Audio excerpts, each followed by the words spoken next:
A paz do Senhor Jesus Cristo, a todos os filhos de Deus na face da terra.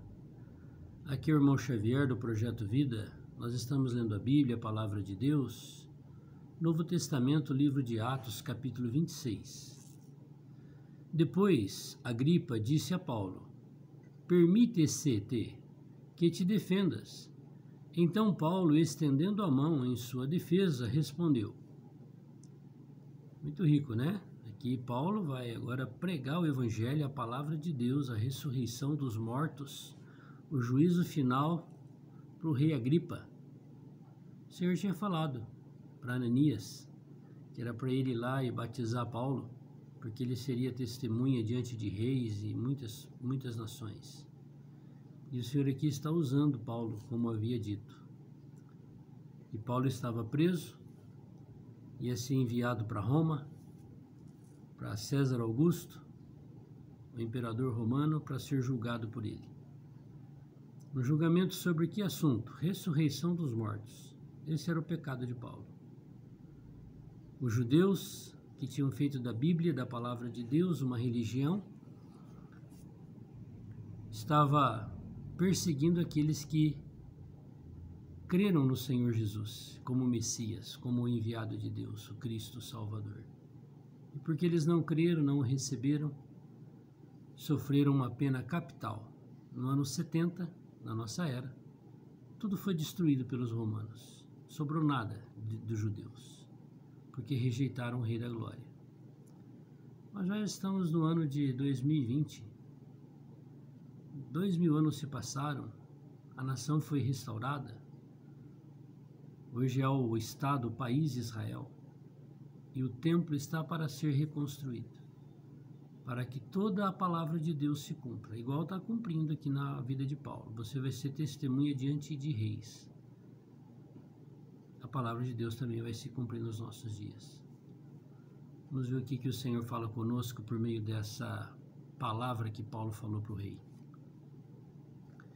Tenho-me por venturoso, ó rei Agripa, de que perante ti me haja hoje de defender de todas as coisas de que sou acusado pelos judeus, os meus patrícios, os meus irmãos, que eu também era um judeu ortodoxo da religião judaica, até matava os cristãos, batia, prendia, e esses aí que estão me acusando, me deram carta para eu fazer tudo isso.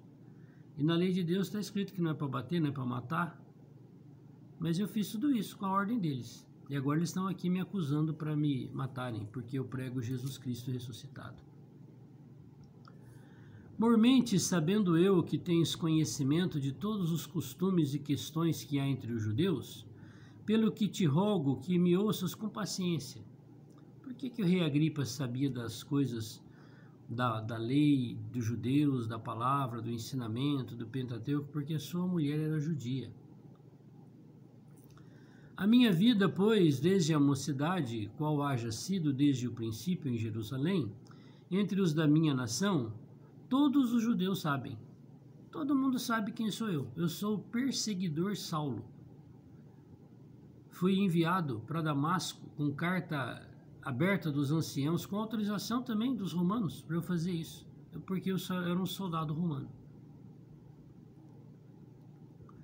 Sabem de mim, desde o princípio, se o quiserem testificar, se ele quiser falar a verdade, que conforme a mais severa seita da nossa religião, vivi fariseu.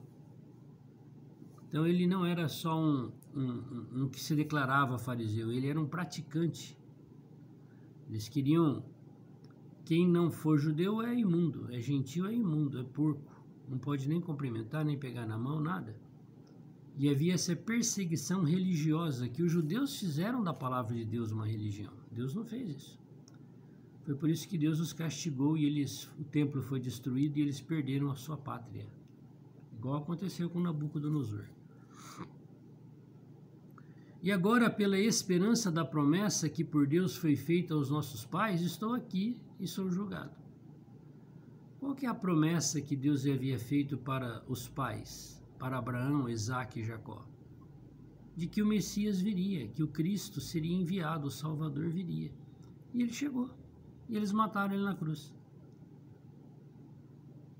Então a minha esperança, eu estou vivendo.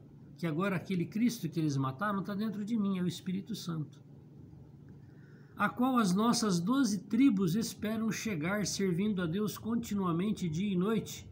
Por esta esperança, ó rei Agripa, eu sou acusado pelos judeus.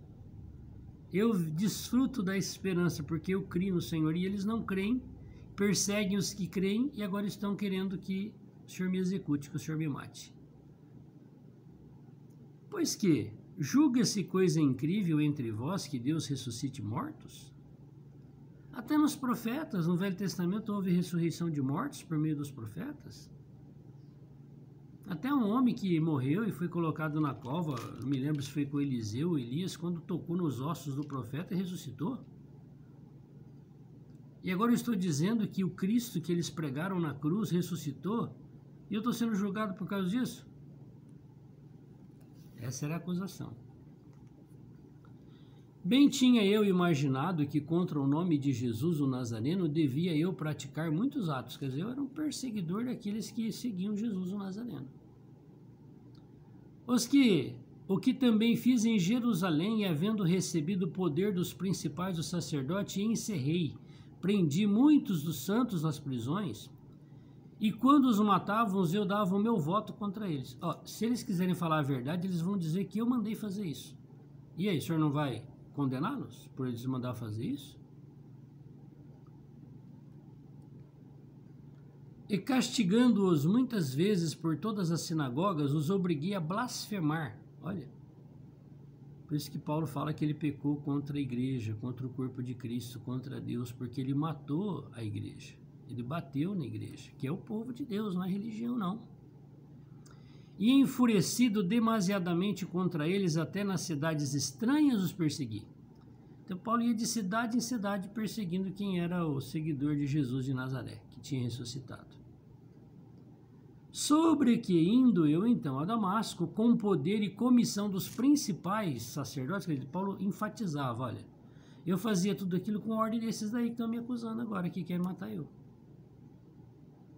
Ao meio-dia, ó rei Agripa, no caminho uma luz do céu que excedia o esplendor do sol, cuja claridade me envolveu a mim e aos que iam comigo.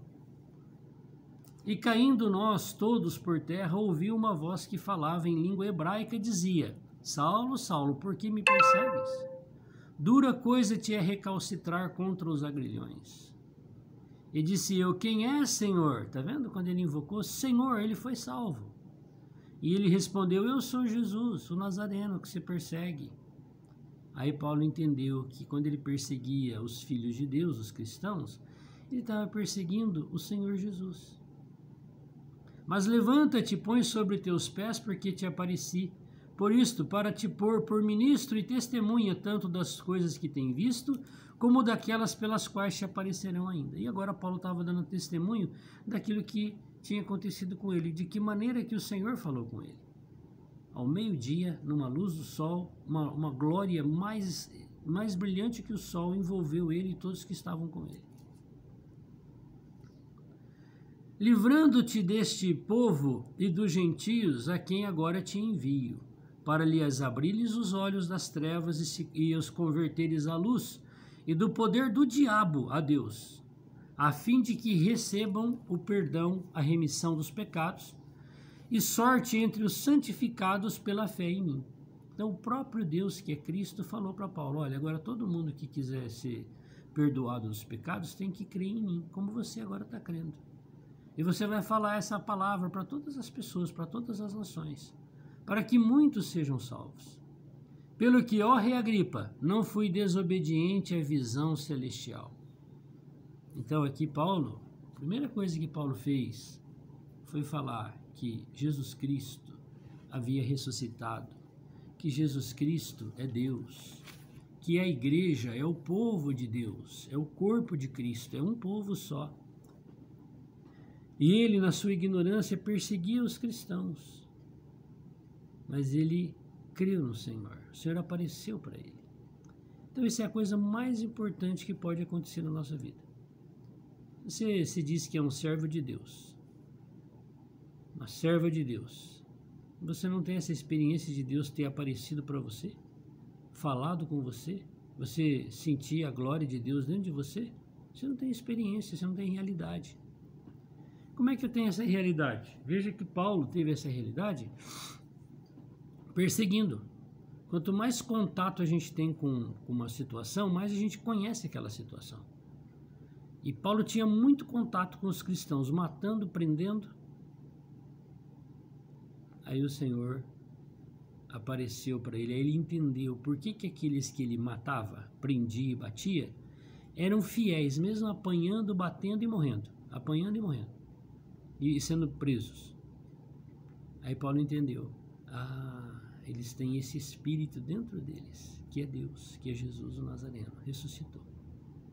Aí Paulo passou a ter essa experiência maravilhosa na sua vida. Essa é a coisa mais importante aqui na nossa vida terrena. Se nós não tivermos esse viver, essa experiência, somos vazios.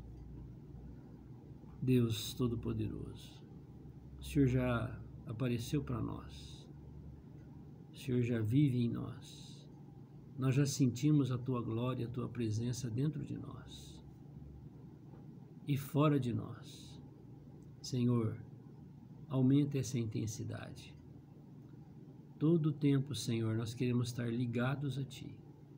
E nesta comunhão, ajuda-nos, Senhor, porque se estivermos desfrutando do Teu Espírito, nós seremos testemunhas oculares, verídicas, daquilo que está acontecendo dentro de nós, com realidade. Senhor, aqueles que não tiveram essa experiência ainda, que estão orando agora, enche o Senhor com essa mesma luz, que é o Senhor, com essa mesma glória, que é o próprio Senhor. Cada um que estiver orando nesse momento, enche-nos, Senhor, com essa glória. Nos envolva, Senhor. Essa é a nossa vida. A vida humana aqui, Senhor, é tão insignificante diante dessa eternidade que nós estaremos com o Senhor. Ajuda-nos, Senhor, sempre te invocar. Quem és Tu, Senhor? Ó Senhor, para estarmos sempre cheios da Tua vida e da Tua natureza. Glória a Deus. Amém. Que essa luz apareça para você, Deus. Que essa luz te envolva, que você tenha a mesma realidade que Paulo teve, um encontro real com o Criador, Deus, o Todo-Poderoso, que se vestiu de carne, morreu e ressuscitou. Ele é Jesus. Não há outro caminho hoje para nós irmos ao Pai, porque Jesus é o próprio Pai. Se não confessarmos que Ele é o Cristo Salvador e que Ele veio em carne e ressuscitou e está dentro de nós.